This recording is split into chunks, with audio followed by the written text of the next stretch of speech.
Pakistanis might say, if our government is so close to Trump, why can't they do something to get Trump to restrain Netanyahu? You just claimed that India is controlling Imran Khan's Twitter account. What evidence do you have for that? Kashmir is a dispute, is a wound which is bleeding for last 78 years or 77 years. The Indians would say that you've helped bleed that wound by supporting a lot of these militant groups. In most countries, the head of the army answers to the defense minister.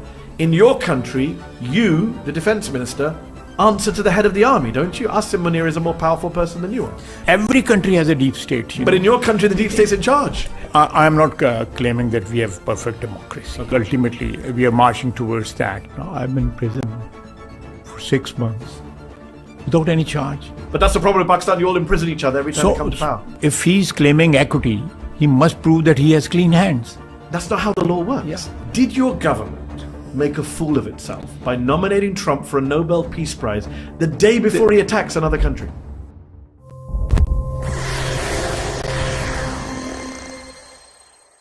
A war with India, a defense agreement with Saudi Arabia, and a deepening of ties with Trump's America.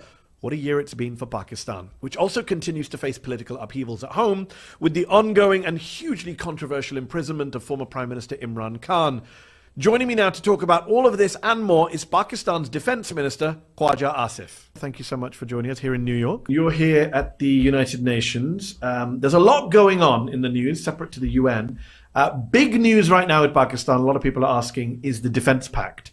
Saudi Arabia was one of the first countries to recognize Pakistan after it gained independence from the British in 1947. And now this month, both of your two countries have signed this pretty historic mutual defense agreement, pledging that any attack on either nation would be an attack on both nations. How much of this agreement is a reaction to what happened in Qatar recently with the Israeli bombing of Qatar? It is not a reaction to what happened in Qatar, because this was being negotiated for quite some time. So it's not a reaction. Perhaps must have speeded it up a bit, but that is all. It's not. It was already in the offing. In terms of mutual defense, Pakistan is the Muslim majority world's only nuclear power, and in recent years, Saudi Arabia has expressed interest in being the second, with the Saudi energy minister saying in January that his country is ready to enrich and sell uranium, albeit for energy purposes. You told Reuters that nuclear weapons were not on the radar of this pact, your words. So just to be clear for people watching, is Saudi Arabia protected by Pakistan's nuclear umbrella per this agreement or not? Well, you have rightly quoted me from Reuters. But we have had a very long defense relationship with Saudi Arabia, spanning on 5 or 6 decades. We had military presence over there, perhaps more than 4,000 or 5,000 at the peak. And we still have military presence over there. So it's, I think we have just formalized that relationship, which was previously a bit transactional. Yeah. And but it was something which stayed there like 5, 6 decades. So it has been formalized now. But formalized with or without the nukes? No, it's this is something which I'll refrain from going into the details, because it's a defense pact, and defense pact are normally not discussed publicly. Well, people can read into your silence what they want to read into it. I mean, you do have nuclear weapons. Everyone knows. We have nuclear weapons, and Saudi Arabia does not. So I guess I think I always pray, and I've given this example that since Nagasaki and Hiroshima, despite multiple nuclear powers in the world, nobody has resorted. Not yet. Thank God. I will come back to the risk of nuclear war in a moment, but Bob Woodward, in his 2024 book, War, he quotes Saudi Crown Prince Mohammed bin Salman, MBS, telling a US senator, I don't need uranium to make a bomb, I'll just buy one from Pakistan. Can he do that? I think it's just it has sensationalized. You don't believe that quote? No, I don't believe that quote. You're not in the business of selling nuclear weapons to other Muslim minority countries. We're very responsible people. India responded to the agreement by stating that it would study the implications of this development for both national security as well as for regional and global stability. Saudi Arabia, as you know, Minister, is very close to India. MBS has called Modi his older brother. Modi visited Saudi Arabia in April of this year. Is this Pakistan's attempt to pull Saudi Arabia out of India's orbit? I personally feel, because I have involved in different positions, negotiating or interacting with the Saudi royal family or Saudi leadership, our relationship is not subject to their relationship with India. It has absolutely no effect on Saudi-Pak relationship. If they have a business relationship with India, or they have, but I think our relationship is much more robust, and it won't be affected by any transaction or any warming up with India. We don't see it like that. Your country's Prime Minister Shahbaz Sharif, this month he called for the creation of an Arab Islamic task force to adopt effective measures to ward off Israeli expansionist designs, his words. We'll get to Israel shortly. But I just wanted to ask you, is this Saudi pact an early step in the creation of that task force? You've previously said that the doors are not closed with respect to other Arab nations joining. People are now openly talking about a Muslim NATO. Is that on the table? No, I actually said that we want to create something on the pattern of NATO. And I think that will be a very constructive thing in our area. Because which countries would be in it? Muslims and Arab, and of course, obviously, if it is a Islamic NATO, then non-Arab and Arab Muslims would be included. Have you had interest from other countries in the region in this? Yeah, we are. There are countries who are inclined to join this arrangement, but it's still at a very nascent stage. But Pakistan is leading it. This is your idea, and you're pushing it? No, actually, it's an idea coming from multiple quarters. Okay. It's the event in the recent past has forced the countries of the region to rethink their relationship and rethink their strategies. I mean, I guess countries in the neighborhood are very worried about the American security umbrella not extending to them. Qatar is an ally of the US. They got bombed by Israel. We are in New York for the UN General Assembly meetings. The UN has been severely undermined over the past 2 years by Israel's continuing genocide in Gaza. Pakistan has called upon the UN to suspend Israel's membership due to that genocide. The UN has, done the odd condemnation, but not much else. How much faith do you have in the United Nations to hold countries accountable for genocide or war crime? UN has not really performed the way people expected when this organization was created. The Kashmir resolution, Security Council resolution on Kashmir is one big example, and so many other resolutions on Palestine and other problems. But whenever United States wants to, use United Nations for its own interests or its own agenda, negatively or positively, the organization is, forced to submit to their wishes, but not the third world or Muslim world. So it is, but I would never say that the organization should be discarded. But having said that, we can have like SEO. Is an organization which can play a very vital role in international politics. Because in my humble opinion, the power centers are slowly and gradually are shifting towards East, So UN maybe in the long run become redundant, or an organization which can become fossilized. Yes. But at the moment, I would say it has utility. It's a platform which can be used by a country like ours, It definitely needs reform. We will come back to Kashmir in a moment. Just sticking with Israel for a moment. Pakistan does not have any formal relations with Israel, but it does have increasingly close relations with Israel's primary funder, the United States. Have you tried at all to get the US to restrain its number one ally in the world, Israel? I'm sure many ordinary Pakistanis are upset with your government for having such a close relationship with the US while they're backing a genocide. Well, we have had a transactional or a flirtatious relationship with the United States for a very Those long are two time. different things. Transactional and flirtatious are two different things. Flirtatious can be transactional, Okay. and transactional can be flirtatious. I'll defer to you on that. Okay. So we have had that since the Baghdad Pact and Cito, Santo, and our assistance or our land. I understand the history, Yeah. but this year it feels like you guys are much closer. Trump seems to like you. You seem to like him. Yeah, and I'm just that is wondering, correct. given you're closer, Pakistanis might say, if our government is so close to Trump, why can't they do something to get Trump to restrain Netanyahu?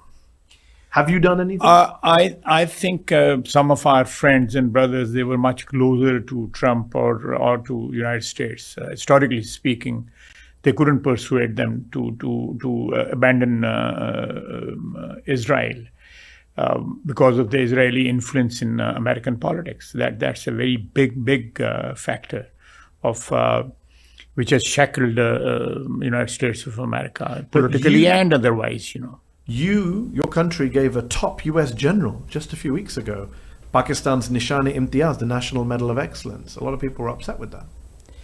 Yeah, there were some voices in Pakistan. People protested that it shouldn't.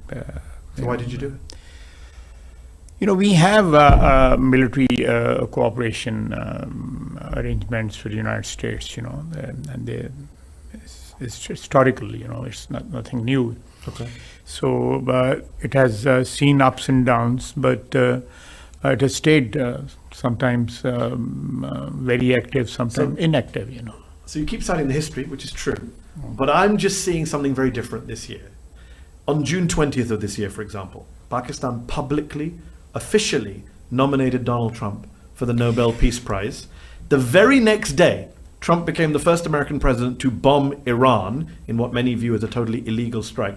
Did your government make a fool of itself by nominating Trump for a Nobel Peace Prize the day before he attacks another country?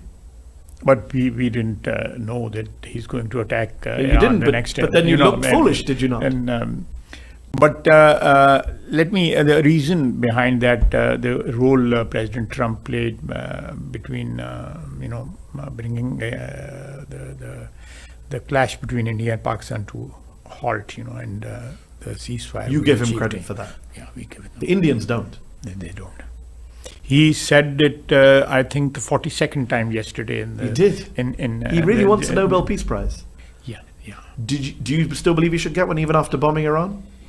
I think, if the context is, I've just explained to you why we... The India-Pakistan context, that is still there, He's still, I think he's still playing a very pivotal role in keeping peace in our region, Pakistan has sourced around 80% of its weapons from China over the past 4 years, according to the Stockholm International Peace Research Institute. Do you worry that your country's close relationship now with Trump through mineral deals, crypto deals and more, that could jeopardize your vital relationship with China? After all, he did spend a lot of time criticizing China, Donald Trump, recently. That obviously America and China are at loggerheads.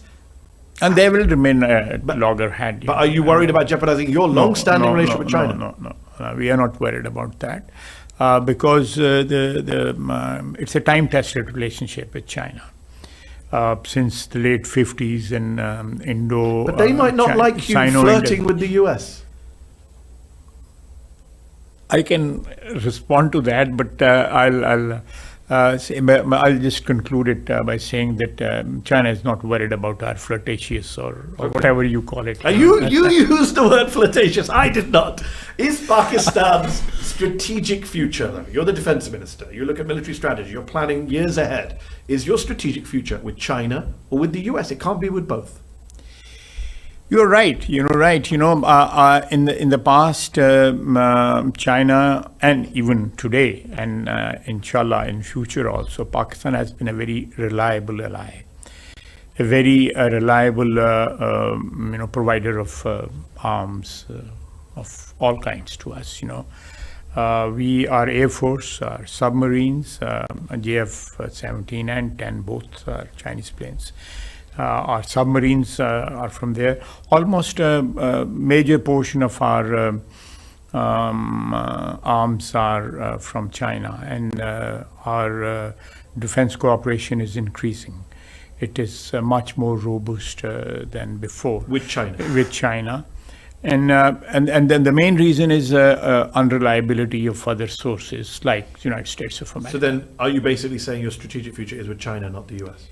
Yeah, but because they're a reliable ally. They're reliable, and they are our neighbors.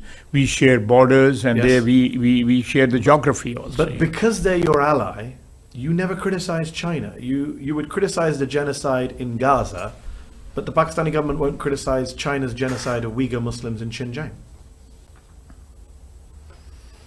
Well, I'm aware of what are you trying to, I'm just pointing out a double standard that some people might say the Pakistani government criticizes Israel for the genocide in Gaza, but it doesn't I think say anything about the Chinese government. these two situations are not comparable. I agree. Yeah. They are different. Yeah, they are totally and different. the death toll in Gaza is on a different level. Different level. But what China's done in Xinjiang is bad. Every human rights group, every UN organization, the Uyghur expats, these are Muslim people being oppressed in Xinjiang province, mosques being destroyed. I have been there, and I have interacted with some Muslim, very important officials in Chinese hierarchy, and they are very well placed. Of course, there must be some disturbance there in the Xinjiang province. I don't deny that. But I think most of these organizations have, it's exaggerated what is happening over there, in my humble opinion. But it's interesting you should say that. So I interview a lot of ministers from a lot of governments, and whenever I put human rights issues, they say, oh, these are exaggerations. But interestingly, the same people who criticize Gaza, Human Rights Watch, Amnesty International, they criticize China in Xinjiang, they criticize India's military in Kashmir. I'm sure you agree with the human rights reports in Kashmir, but you don't agree with them in Xinjiang because that's your ally. You're selective. Yeah, I was about to use the same phrase, You're selective. No, we are not selective. But the scale and the size of what is happening in Gaza is much bigger. We agree on that. I'm not disputing that. And it is the way it is being covered by social media and the electronic media that has contributed to the recognition of this genocide or recognition of brutality which is taking place. Undeniable. We agree on that.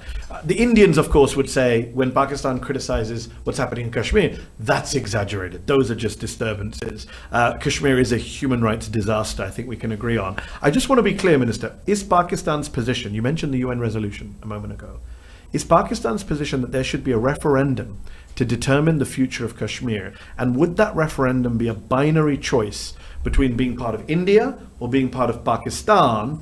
Or do you support giving Kashmiris a third choice of choosing to be independent?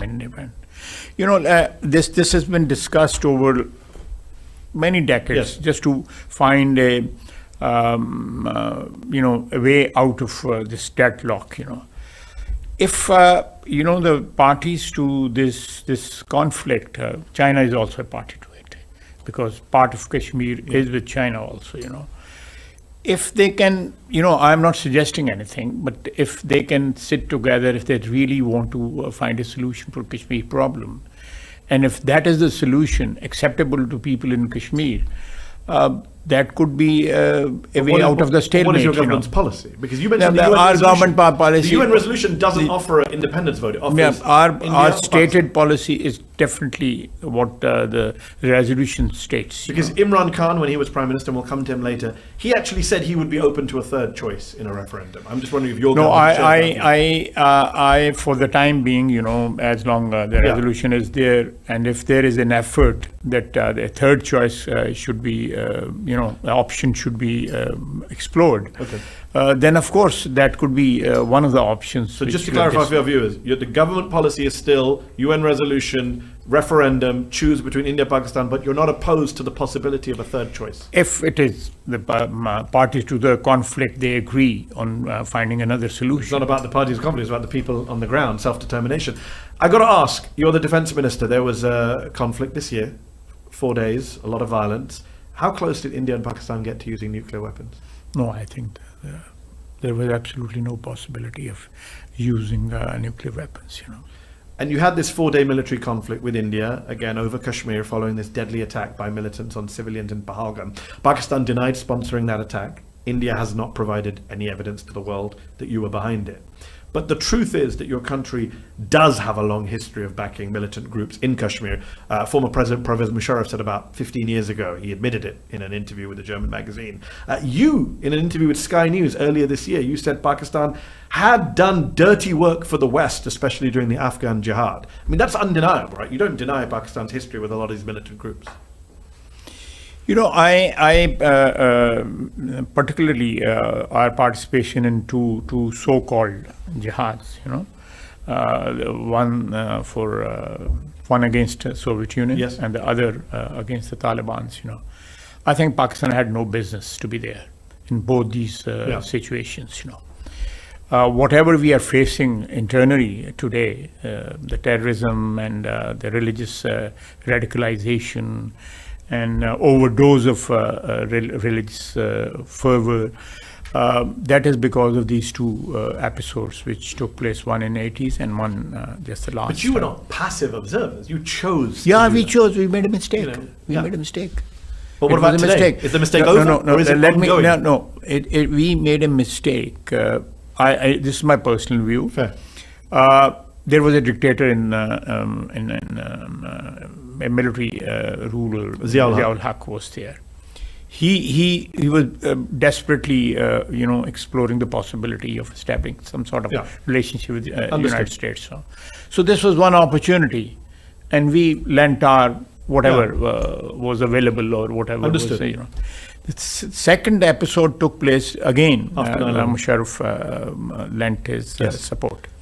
So I think but that's Afghanistan. That is Afghanistan. In Kashmir, the Pakistani ISI happily backed a lot of these groups. But Kashmir, we had absolutely nothing to do with what was happening in Afghanistan. Agreed. It was not our business. But Kashmir is a dispute, is a wound which is bleeding for last 78 years or 77 years. The Indians would say that you've helped bleed that wound by supporting a lot of these militant groups.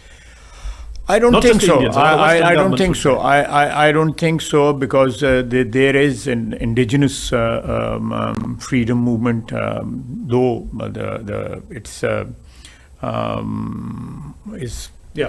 on the back burner now. Yes. But it was there is an indigenous movement, but there are also guys sitting in Pakistan. You know their names, leaders of groups who are under house arrest or in prison or wandering freely in the streets of Pakistan. No, they are not. None they of have them. done. They have done in recent years. In the past. Not in the past. In recent years. No, not in recent years. I won't endorse that.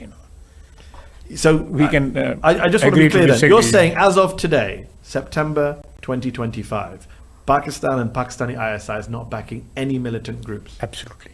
The ISI. Yeah, absolutely. And when did that policy begin? When did you stop backing it? Because you've admitted you used to back it. No. This is something which we are actually, as after this incident in Pahalgam, we offered even that international, sort of inquiry can be instituted. If our involvement is established, then But you, as the defense minister, are saying, vouching that you have checked, you can give your personal assurance that the Pakistani government, the Pakistani intelligence agencies, the military have no ties anymore to any of these militant groups. Absolutely, I'll endorse that again. But I'm wondering, when did that happen? When was the cutoff? I think these organizations you have just referred, which were obviously, I have said it on record that they were being supported by Pakistan in the past. I think this, if I can't say 5, 6, or 8, or 9, 10 years, but few years, it has cooled down, this whole thing. Okay. Let's talk about the military. The 4-day conflict with India saw the prestige of Pakistan's military skyrocket within your country. It's a strange system you have in Pakistan. I think you've called it a hybrid model, where the military and civilian leaders effectively share power. But the military leaders are really the ones in charge, are they not? In most countries, the head of the army answers to the defense minister. In your country, you, the defense minister, answer to the head of the army, don't you? Asif Munir is a more powerful person than you are. No, it's not like that. You don't think General Asif Munir is more powerful than you are in Pakistan today? No, I'm a political appointee. I'm a political worker, But I'm saying in other countries, in this country, we're in the US, Peter Hegseth can fire the top American general. You can't fire the top Pakistani general. They have a different model over here. Yeah, it's called democracy. No, it's called deep state, Well, civilian rule. It's a deep state. Pakistan doesn't have a deep state? Every country has a deep state. But in your country, the deep state's in charge. No. That's what the accusation is. We are, it's you can say that because of our military rulers, 4 military rulers. Yes. So it is more, visible. It's not like. But who's in charge is what I'm trying to understand. Where does power lie? I said it is hybrid, So it's equal. It's not equal. If you and Asif Munir disagree on something, who gets the last word? We can agree to disagree. I understand you can disagree, but then what happens? Let's say you want to go left and he wants to go right. Who wins that argument? No, it is by consensus, whatever is taking place. Can you really be considered a democracy if the military is even indirectly involved in running the government? Yeah, I have a view on that. I don't think so. There is a perfect democracy anywhere in the world. Agreed. There are deep states in UK, in USA, and elsewhere also. Here. In American history, recent American history, in last 60, 70 years, there are some very stark evidences and events which took place. I know, but there haven't been military coups like in Pakistan. No, we are unfortunate that it took place in 58 and 71. But I'm asking, in 2025, is Pakistan a democracy if the generals still have a role in government? If it's a hybrid, can it still be a democracy in your view? I'm not claiming that we have perfect democracy. Okay. But we will ultimately, we are marching towards that, with the, whenever there is a friction between these two institutions, strong institutions, political, and they become adversaries. So we have found a way that our relationship should not be adversarial. We should be complementing each other, because we are in a very dire situation for a very long time. Yes. We do not need different power centers in Pakistan. We can combine our forces in one power center and try to bring our country out of economic problems, other problems, political problems, So on the political front, can you also be considered a democracy if you effectively criminalize the opposition, ban a political party, the PTI, Imran Khan's party, from running for office, impose a media blackout on them, arrest and detain hundreds of party members, and of course put their leader, Imran Khan, the former prime minister of your country, in prison on very questionable charges, many of which have been dropped or overturned on appeal over the years, as you know. I wonder, are you banning and cracking down on the PTI because you're worried about how popular they are? I don't think so. I do not endorse the idea that they are popular. I'm not denying that. They are not popular. And I think over the last 2.5 years, the popularity has definitely gone down because of economic recovery. That is one big factor. And things are much more orderly since the last elections. We have problems. We have political problems. But is it fair to stop one party that you don't like. We're not. They have access to the judiciary. They're not even allowed to use their own symbol when they run for office. Come on. No, I've been in prison for 6 months without any charge. You have been? Yeah. I mean, all the politicians. Yeah. But that's the problem with Pakistan. You all imprison each other every time you come to power. You know, so why do it to Imran Khan? If it was unjust to you, isn't it unjust to Khan? No, I'm not saying that it's for tit for tat. I'm not saying that. But this is something which is there. And you know, if Imran Khan can justify whatever he did and say that that was okay, and this time it's not okay, this selective amnesia or selective application of no, I won't disagree that Pakistani politicians across the board are guilty of selective amnesia, but Amnesty International said in a report last year that it has found a pattern of weaponization of the legal system to keep Imran Khan under detention.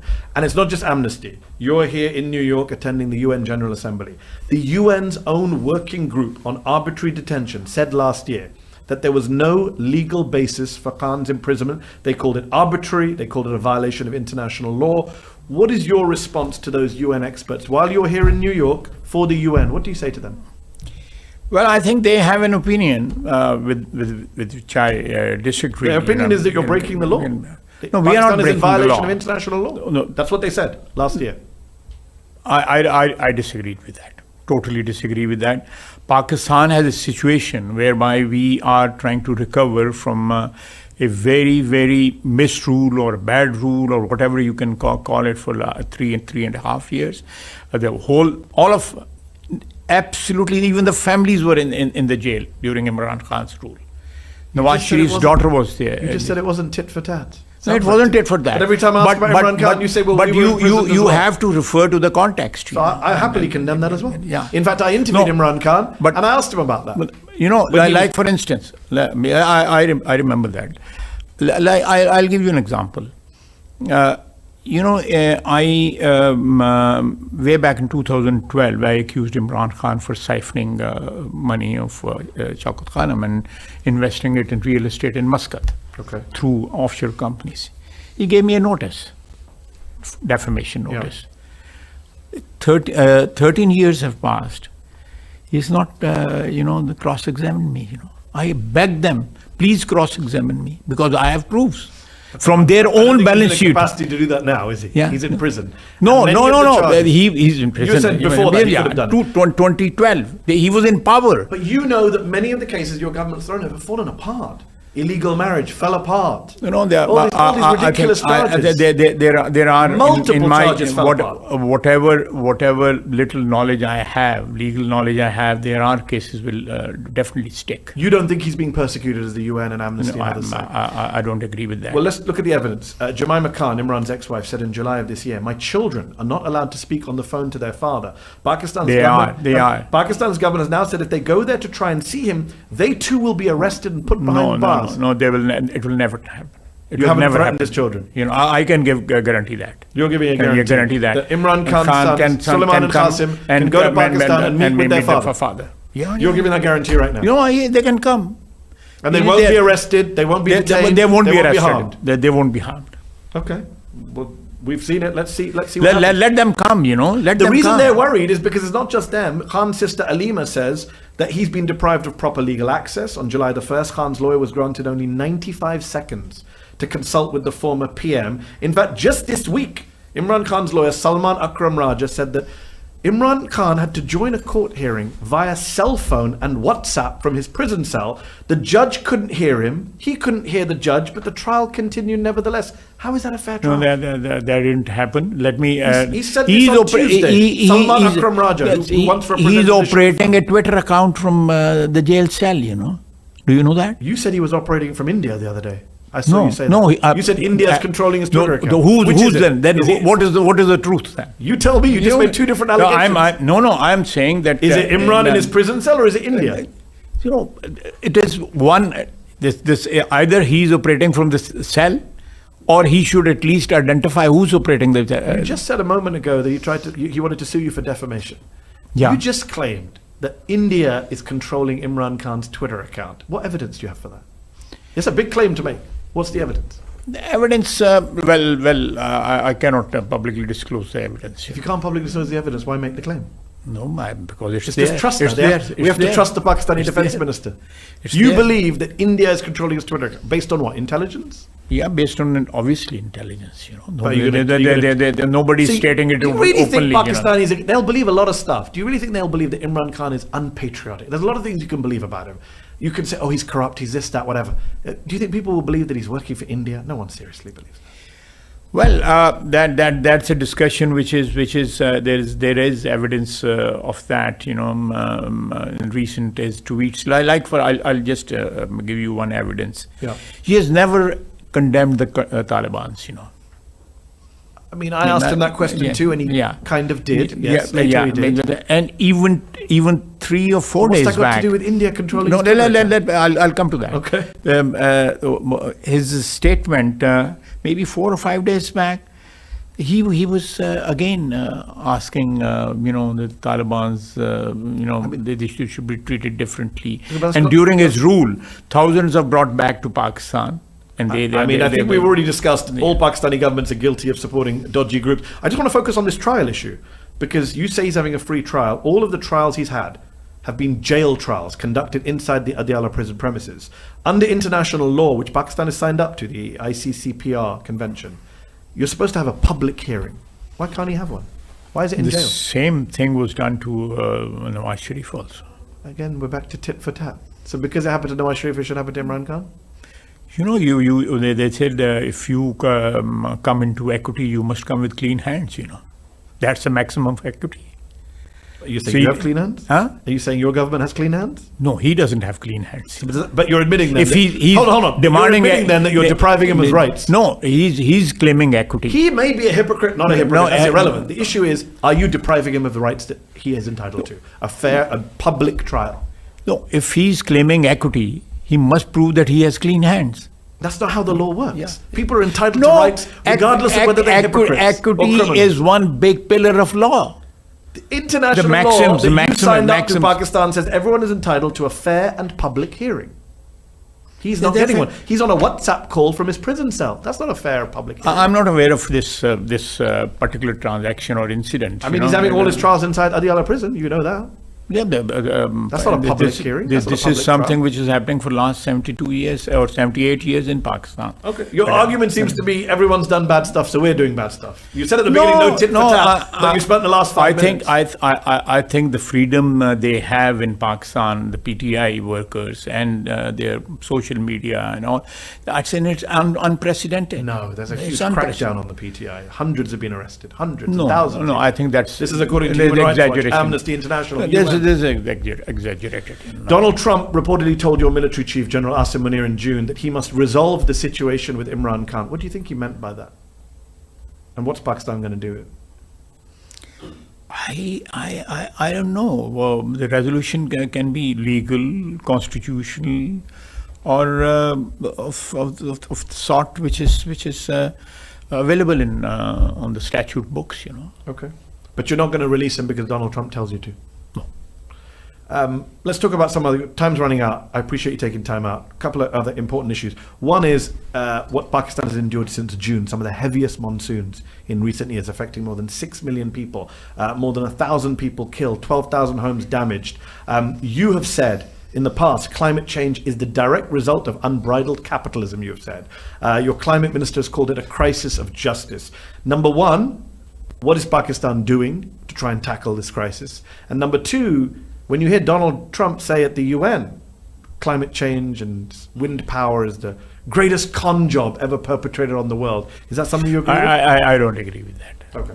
So what is Pakistan's position on these crises? Pakistan, as far as Pakistan is concerned, there are obviously there are reasons or there are causes which are beyond our control.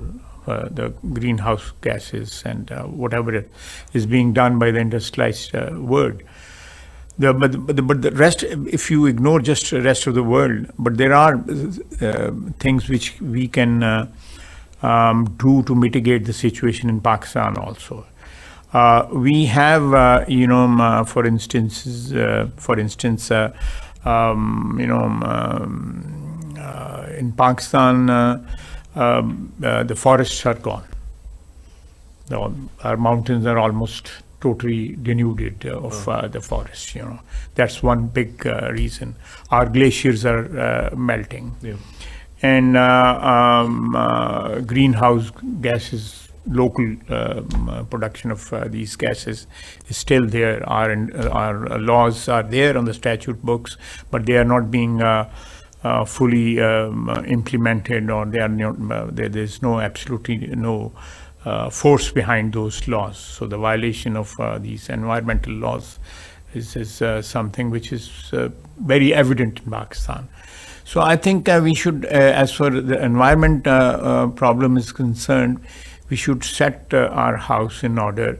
It will reduce the danger or the destruction to an extent, but ultimately it has to be an international effort. And I don't agree that this environmental threat is a hoax, as you just mentioned. And it is on the receiving end. Yeah, and it is a very real threat to it's a national security threat as well, it is an existential threat. Yeah, well it is an existential threat. Agreed. And we have to it's going to visit us every year. It's I live in a city which is the entry point of the water into Pakistan from Kashmir, Chenab and 2 other rivers, and there are 6-7 streams which you cannot imagine what sort of destruction it resulted in Pakistan and India both. Yes. Animals, even something you could unite with India on to tackle. Yeah, this is something, the environment is, the world has to unite on this issue, With the exception of the United States, unfortunately. I want to ask one last question. I want to give you a chance to take this one. Pakistan is a country that has experienced military rule, massive levels of corruption from its ruling elites, an economy which hasn't grown in the same way as India's, high levels of political and sectarian violence. Paint a picture for me, for our viewers, of what Pakistan could look like 5-10 years from now. How hopeful are you about your country's future? I am definitely very hopeful about, very positive about my country's future. There is an economic revival underway, but we have to do a lot. As far as terrorism is concerned, we are taking it head on, and we are trying to curb the terrorism, but it is coming from across the border. Afghanistan, I just defined the status of our relationship with Afghanistan about 2 or 3 days back. I think Afghanistan is a hostile country because Taliban are operating from their soil.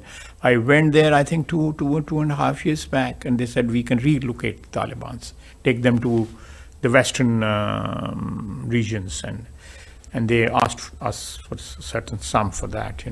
Said we are ready to provide the sum, but what is the guarantee that they won't come back to our borders again, So these are real threats, and we are tackling with that.